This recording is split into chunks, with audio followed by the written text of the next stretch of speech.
Хэрвээ та нааш ирж сонсох хаваас бас тавтан дуулах хаваас айжмаар Кришна таны дотор оршин буй.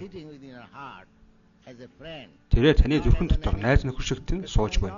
Харин ямар нэг дайсан шиг биш. Кришна үргэлж чиний найз нөхөр байдаг. Та яаж хөөрөх, хошгонож хөгжүүлдэг хайрлах найз нөхдүүдийг хааж буй. Кришна энэ зорилгын тулд тэнд сууж буй. Хэрвээ та Кришнаг хайрлах хаваас, хэрвээ та Кришнатай найз нөхдийн холбоо тогтоох хаваас, хэрвээ та Кришнаг хайрлах хаваас таны амьдрал амжилттай болох болно. Та өөр ямар нэг найз нөхөр ирж хайгаад хэрэггүй. Найз тань аль хэдийнэ дэргэд тань байна. Та хөвгүүн эсвэл охин аль нь байлаач та маш сайхан найзыг өөрийн дотоодоосоо олох болно. Та өөрийн тэр найзыг таньж ухамсарлах нь йогийн систем юм. Энэ найз нь маш гайхалтай.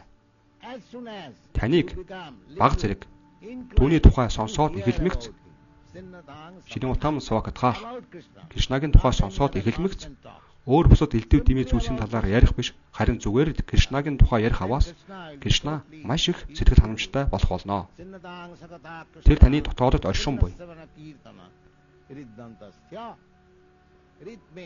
Рит гэдэг нь зүрх гэсэн утгатай. Антах сто.